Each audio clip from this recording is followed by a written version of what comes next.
B. Collins. Peter B. Collins, news and comment.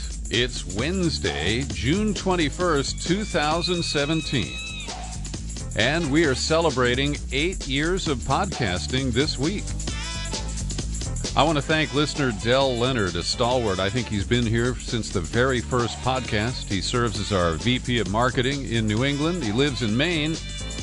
And he emailed me yesterday to remind me of the 8 years of podcasting. Thank you, Del, and thanks to everybody who has supported this over the years. It's a great outlet for me, and I hope you find it a valuable addition to your media products or media consumption. Let's start with Jason Leopold, the FOIA terrorist. The guy who has filed more Freedom of Information Act requests than almost anyone in recent years. And he's a man I know and support. And as we've pointed out, his FOIA work was central to forcing the release of Hillary Clinton's State Department emails before the November election last year.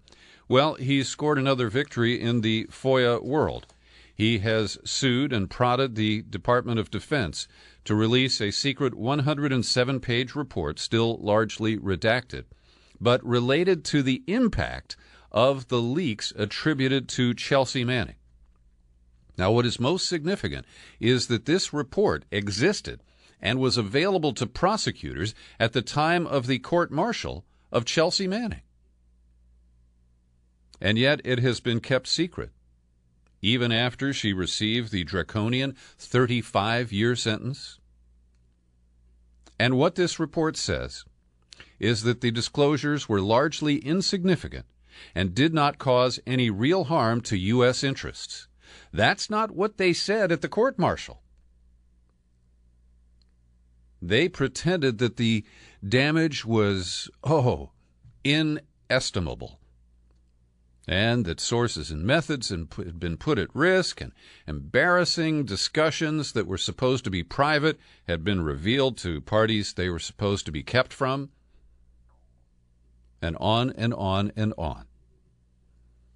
And this, I think, fuels the appeals that have been filed on behalf of Chelsea Manning. Now, to be fair, the court-martial did not allow testimony about the motives of Private Manning in feeding WikiLeaks tens of thousands of government documents. And I'm not sure exactly how much this could change things on appeal. After all, her sentence was commuted by President Obama. But he allowed the prosecutors to put this, to withhold evidence favorable to the defense. And in civilian courts, that would lead to an overturning of the sentence and a possible retrial. So the report assessed with high confidence that disclosure of the Iraq dataset will have no direct personal impact on current and former U.S. leadership in Iraq. Separate documents related to Afghanistan published the same year, quote, would not result in significant impact to U.S. operations. They did have the potential to cause serious damage to intelligence sources, informants, and the Afghan population. And I do not know if any studies have been conducted to see if that prediction was borne out. And Leopold writes that the document was selectively cited by government prosecutors during the court-martial. Defense lawyers were not allowed to read it. And more than half of the report, even as it has been released, was redacted, withheld by the government. This is another example of why I don't trust the government. It's why I remain skeptical about all these claims of Russia hacking and manipulating our election. And we'll get to some updates on that set of issues in a moment. But I have to say that I am extremely outraged, and the level of outrage has increased since I watched this Dashcam video from the police officer who shot and killed Philando Castile. And you know that Geronimo Yanez was acquitted of a reduced charge of manslaughter And I'm going to play the audio track for this. I have linked to the New York Times article that has the video embedded. And if you haven't seen it elsewhere, I encourage you to take a look. I think you will be shocked to learn that the patrol officer, Yanez, told the dispatcher that he was pulling Castile over because he suspected he was part of a robbery attempt. He didn't tell that to Castile, of course, and he used a broken taillight as the pretext to pull him over. And listen how quickly, after Castile informs Yanez that he is packing a weapon, and after Castile is instructed to produce his driver's license, he's also already shown the insurance card. We can't see what happens inside Castile's car.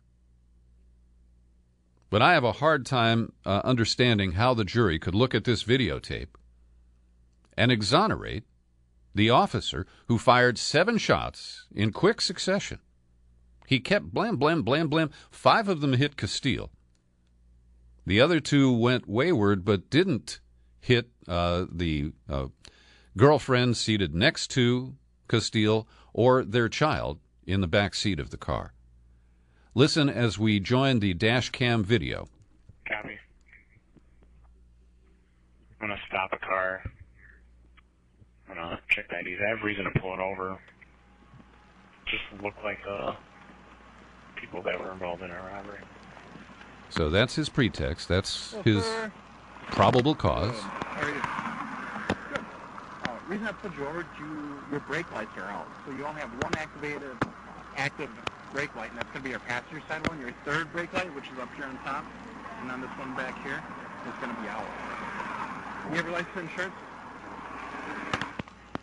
Sir, I have to tell you, I do have a firearm on me. Don't reach for it then. Don't pull it out. I'm happy to pull it out. Don't pull it out.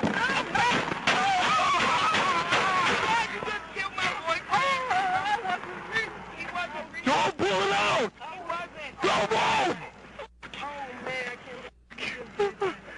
Get the baby girl out of here! Don't move! 6921, get up! Back there, call 3! Shots fired! Now, you can tell that the cop has lost it.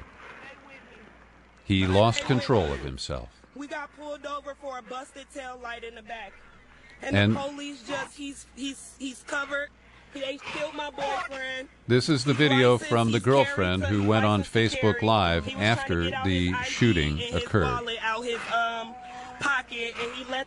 She had more presence of mind, more composure than the police officer.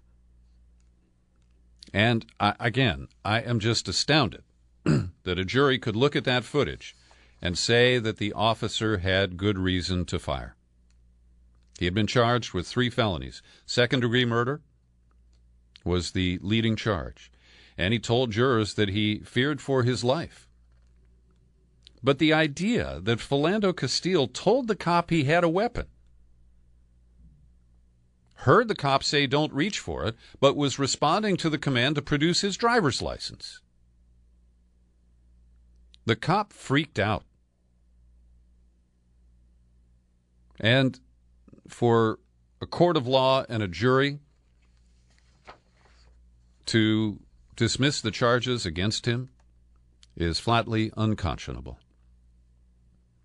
Well, nearly $50 million was wagered on the open congressional seat that had been vacated by Tom Price, a Republican from Georgia, who had won the seat with a margin of 23% last year. And from the beginning, I really didn't have much faith that John Asaf, this 30-year-old former Democratic congressional staffer who raised $23 million and outside money was spent on his behalf as well, I really didn't expect that he was going to win.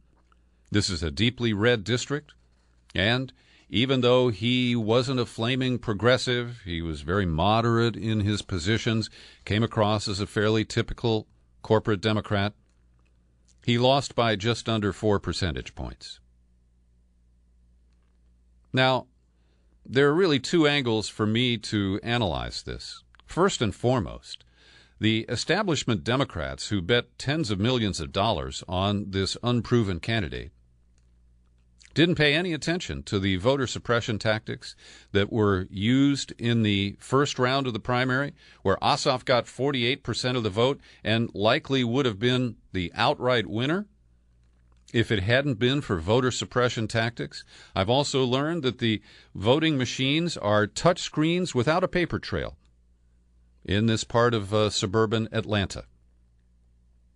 And Democrats refuse to face the music that they are repeatedly being victims of stolen elections.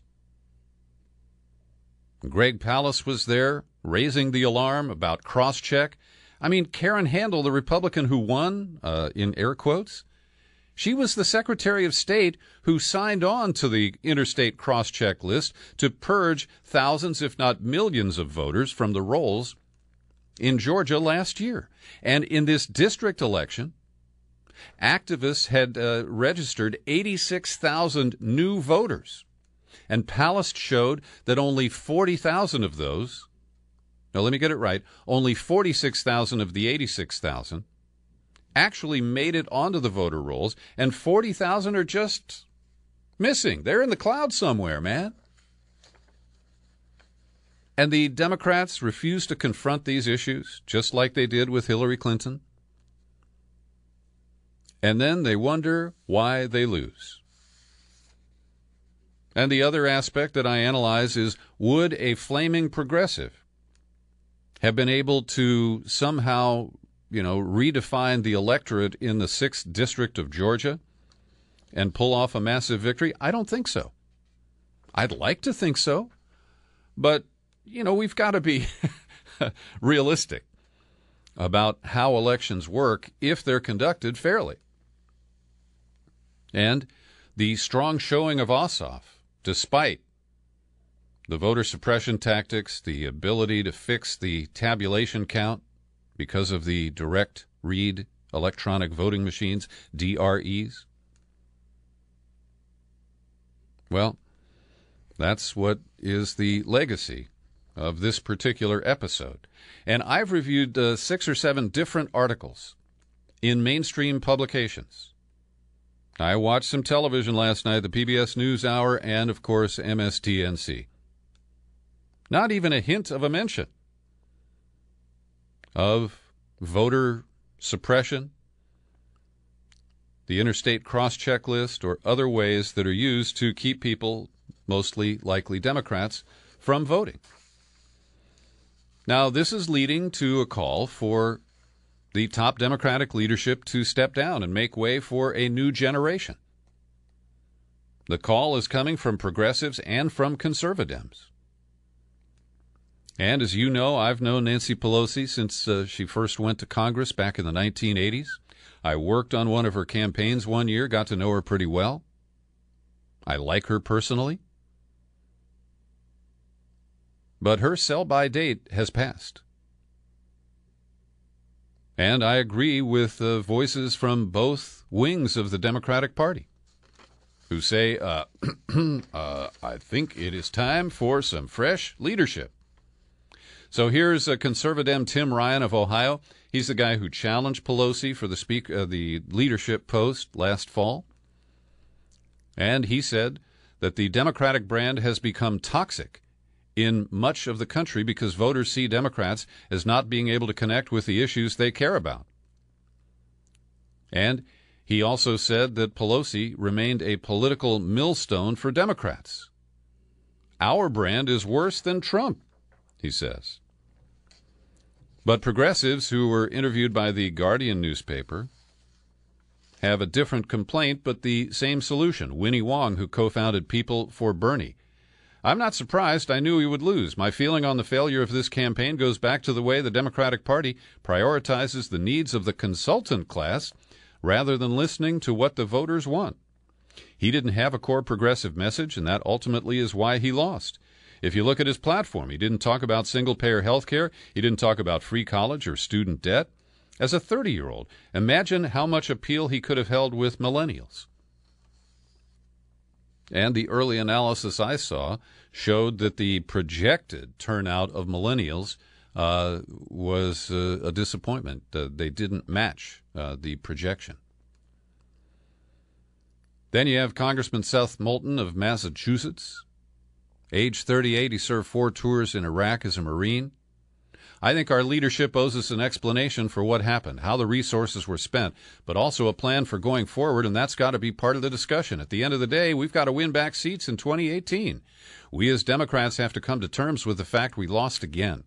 We are the party that stands up for working families, the middle class, and yet many of them are not voting for us. It's time for change, and personally, I think it's time for a new generation of leadership in the party. Will they hear it? I don't think so. I honestly don't know what it will take to get Nancy Pelosi to recognize that it's time for her to retire. Newsweek magazine published a misleading article with a misleading conclusion yesterday related to the murder of Seth Rich last July in Washington. He was the staffer of the DNC, and we have been repeatedly told that if you suggest that he may have been involved in the leaking of DNC materials to WikiLeaks, that you're promoting a conspiracy theory that's dangerous and irresponsible.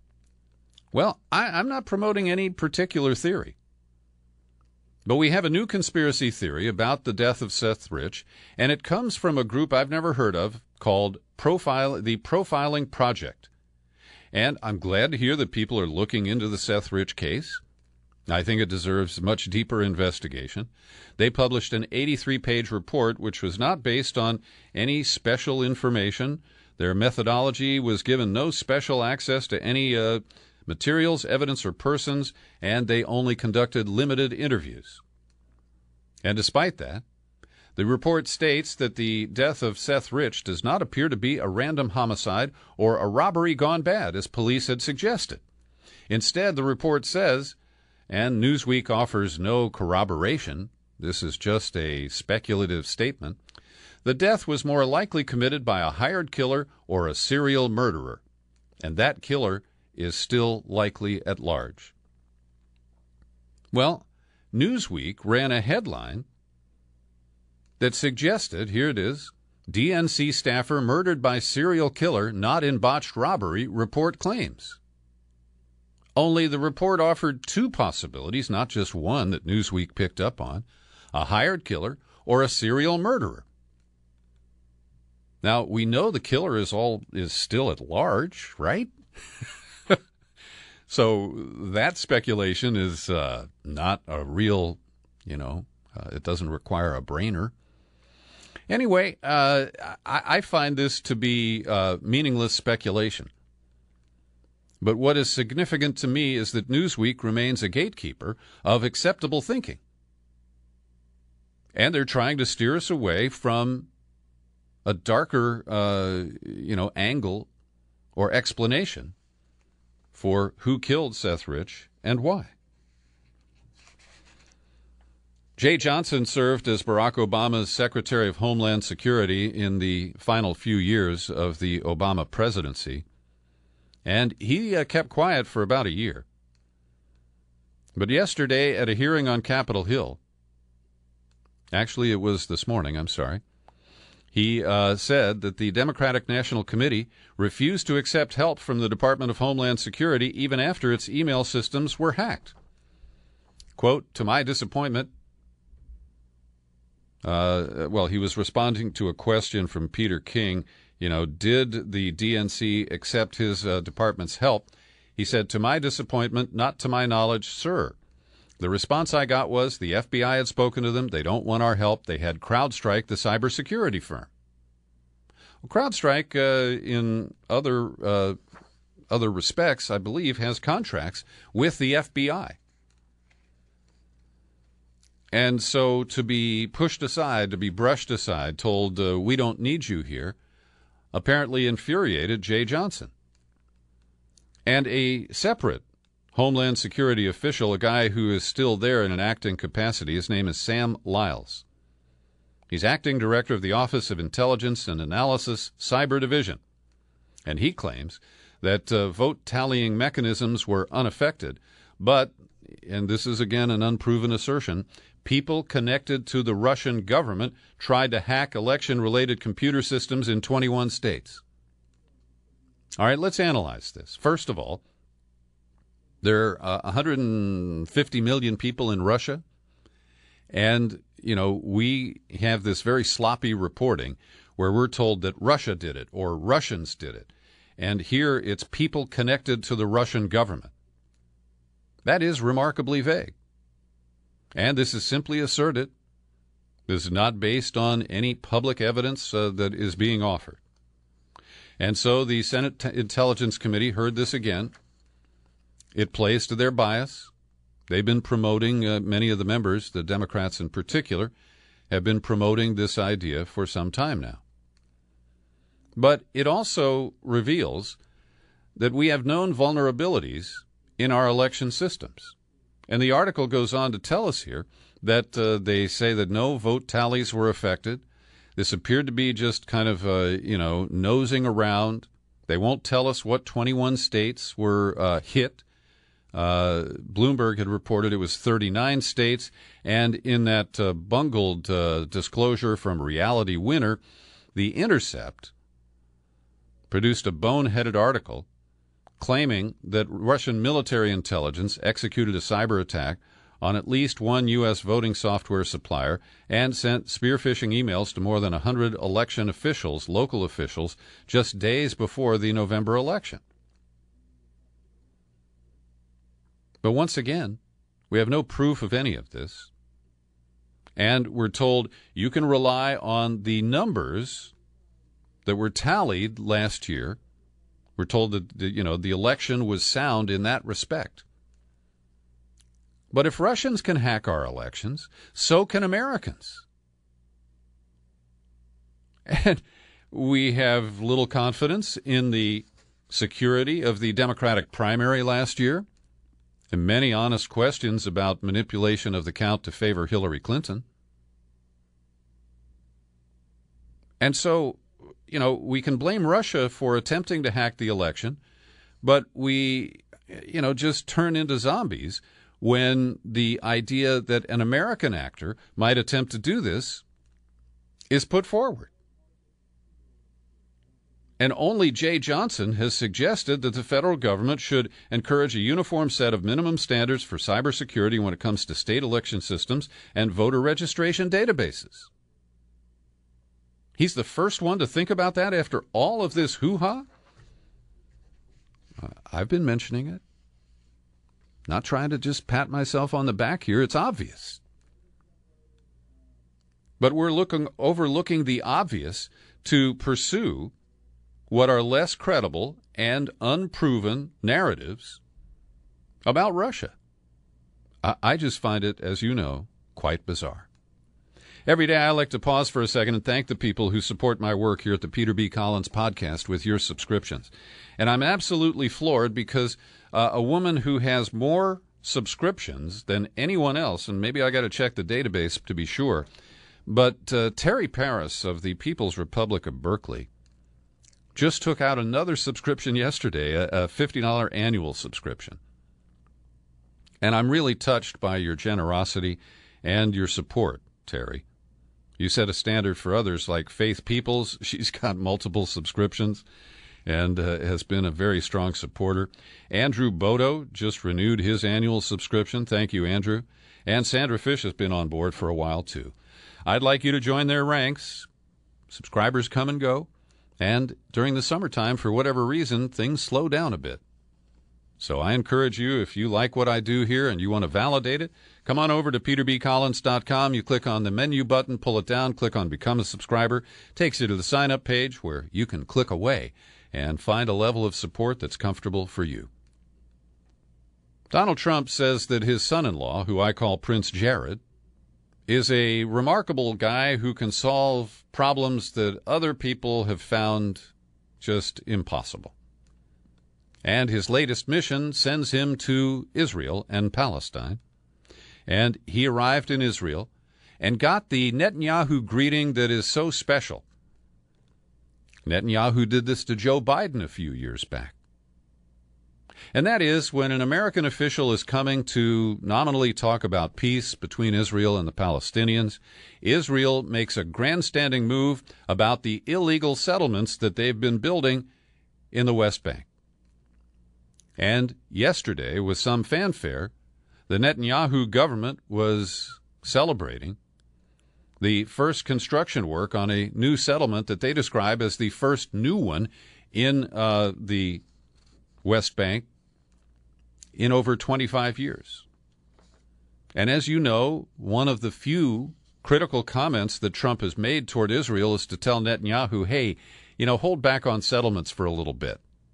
But no, the bulldozers are rolling, and the new settlement called Amakai is being built to house about 300 hardline residents of the illegal West Bank Jewish outpost of Ammona, who were evicted by police in February. And there is a really dirty scheme underway that allows Israel to divide and conquer the Palestinians. And Mahmoud Abbas, leader of the Palestinian Authority in the West Bank, is using Israel in an effort to squeeze and destabilize the Hamas government in the Gaza Strip. And the way they're doing it is so cruel. Abbas is asking Israel to cut back on the amount of electricity that they feed to the Gaza Strip. Now, this is so mind-boggling, because at this point, Gazans can only expect about 8 hours of electricity a day, and they can't count on when it will be delivered to them. And as the summer heat becomes more and more oppressive, the use of fans and air conditioning, either just for human comfort or for critical things like hospitals and other facilities, is at risk. And to imagine that Abbas and the Palestinian Authority would use their influence with Israel to demand cutbacks in electricity to Gaza, claiming that, well, the Gazans haven't paid their bill and we can't afford to keep paying for it. This is really dark. This is the kind of evil and the abuse of power that just is really so destructive to humanity. And it sets the stage for new rockets to be launched by desperate Gazans who are trying to get just a signal out to the world that this is an open-air prison where we are trapped. And our own people are screwing us and using the Israelis to deliver these painful blows. Back in the United States, we are told that tomorrow the Republican Senate leadership will release a draft of their health care bill. But chances are Republicans will get to see it first, and we don't know when the Democrats will actually get to see it. Debate is scheduled for next week. Mitch McConnell, the Republican leader and majority leader of the Senate, is hoping to get a vote and to pass this wretched package, which, of course, we don't know the exact contents of, before the break that starts on June 30th. So what is really remarkable is that one of the 13 members of the all-white, all-male Republican team that has been drafting this bill in secret sessions, Mike Lee of Utah, says, well, I don't really know what's in it either. Mike Lee said that he hasn't seen a draft. Quote, "It has become increasingly apparent over the past few days that even though we thought we were going to be in charge of writing the bill within the working group, it's not being written by us. So if you're frustrated by the lack of transparency in this process, I share your frustration wholeheartedly." So who is writing this dreck? I guess it's Mitch McConnell and his staff. And yesterday, he poo-pooed the complaints from Democrats saying, well, we're having discussions with the only people who are willing to discuss, reform to health care, and that's Republicans. So he's claiming that Democrats are irrelevant because they have made it clear that they will not participate in the dismantling of Obamacare and the displacement of millions of Americans from health care coverage, including those who rely on Medicaid.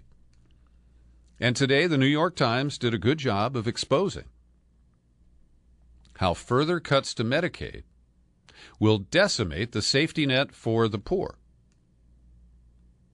And I saw Senator Barrasso, I think his first name is John. He is a Republican from Wyoming, and he claims to be a medical doctor. He was interviewed last night on the PBS NewsHour, and he had this bizarre, irrational argument. He said, look, 1/3 of medical doctors already refuse to see Medicaid patients because the reimbursements are so low. His solution is to cut the Medicaid budget even further so that more doctors will refuse to see patients, and those who do will have to accept even lower payments for their services. Now, this is not only bizarre and just ridiculously ignorant, it clearly will make things worse. And this is the only rationalization they can offer for gutting Medicaid? Now, we know that they want to cut Medicaid so that they can show on paper that they can justify $800 billion worth of tax cuts for the wealthy. And there is no groundswell for tax cuts in this country today. There's no study that shows that it'll help anybody. It's just a giveaway to the people who put Trump in office.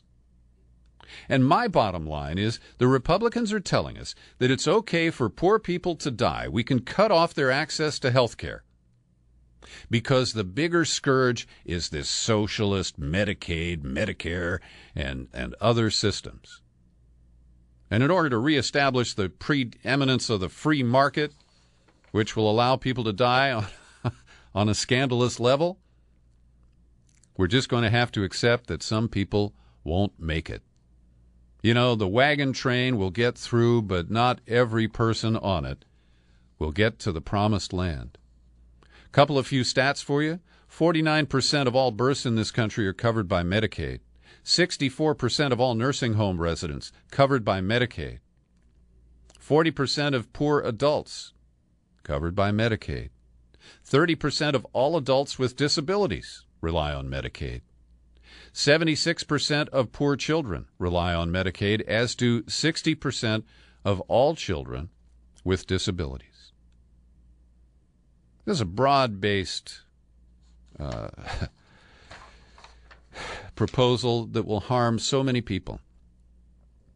And the Republicans are just driven to feed their base tax cuts that nobody's asked for and nobody needs. Trump's done it again. He has shot himself in the foot, maybe even a little higher, and his weapon of choice is Twitter. Yesterday, on the eve of important talks with counterparts from China, and these are being conducted by the Secretary of State and the Secretary of Defense, Trump tweeted, "While I greatly appreciate the efforts of President Xi in China to help with North Korea, it has not worked out. At least I know China tried." Now, this appears to be one of those, negotiating gambits that Trump believes he was so successful with in the private sector. But even before their talks had occurred, this casts a huge pall. It may undermine the very discussions that were scheduled to be held today. And China is not the kind of country that just you ask them for something and they give it to you. It's a convoluted process. They're looking for what they might get in return. And so this is a premature ejaculation via Twitter by the Donald, and we'll see if his minions can rescue him from himself. The latest leak from the New York Times about the Trump-Russia investigation shows that Mike Pompeo, the new CIA director, continued to brief Trump and Mike Flynn, the National Security Advisor, after he knew that Sally Yates of the Justice Department had warned that Flynn was compromised because of his dissembling about his contacts with Russians. And so Pompeo, who had dodged a question about this from Senator Ron Wyden in a hearing last month, is now implicated as an enabler. And this could be part of an obstruction investigation. As you know, I still remain quite skeptical of the underlying allegations, but it's clear that Trump has been running a cover-up, and firing Bob Mueller, firing Jim Comey was a part of that. But what's he covering up? I don't know. And maybe we will never know. There's a powerful piece at the New York Times today. I've linked to it in the show file for the podcast. The article is byline Sherry Fink and James Risen. It includes videotape of the depositions of the two consultants who were hired by the CIA and paid $81 million over several years to devise the torture program. They are James Mitchell and Bruce Jessen. Mitchell has been interviewed in the past by Jason Leopold when he was at Vice, and he is a weird cat. This is the first time that Jessen has spoken and the words have been made public. So I encourage you to review this, because these people are on trial in a case in Spokane, Washington. This is the only trial that may actually cause punishment for people related to the torture scheme, other than John Kiriakou, who simply talked about it. Because Jessen and Mitchell don't enjoy the immunity that the Supreme Court upheld in a case against FBI Director Bob Mueller related to the abusive detention of Muslim Americans after 9/11. And so the idea that you could get George Tenet or anybody else who worked at the CIA and hold them responsible for their official actions appears to be out of reach. But these two are not, they don't enjoy that protection. So in his deposition, Jessen said, Jim and I didn't want to continue what we were doing. We tried to get out several times, and they needed us, and we kept going. There were times, he reports, that CIA officials called them pussies because they wanted to stop the torture elements, the torture practices that they had recommended to the CIA. And in particular, it appears when they were waterboarding Abu Zubaydah, and then they were ordered to continue torturing him, they tried to argue that, hey, I don't think this is going to work, and they were told to keep doing it. And they did. And Jessen says, well, I was in the military for a long time, and I kind of got used to following orders. And following orders is what Nazis said at Nuremberg. Following orders is not a legitimate excuse to torture people. Also, Mitchell argues in his deposition that the practice of slamming people against a flexible plywood wall, which they called walling, is effective, but that it doesn't hurt you. Jessen said it's discombobulating, it doesn't hurt you, but it jostles the inner ear, it makes a really loud noise. Also, Dr. Mitchell revealed that he, along with others, urged the CIA to destroy the videotapes that the agency had made of some of their interrogations. So this is important and grisly testimony about the torture schemes that continue to damage our reputation. I hope you'll take a look. And I've also linked to a piece that addresses Bob Mueller and his role in the abusive detention of Muslim Americans after 9/11, published at Consortium News today, written by Jonathan Marshall. Thanks for joining me today for my News and Comment podcast. I didn't have time to report to you that Travis Kalanick has been fired as the CEO of Uber, and the search committee has approached me about the job. I'll mull it over. Thanks for listening. I'm Peter B. Happy trails to you until we meet again. Happy trails to you. Keep smiling.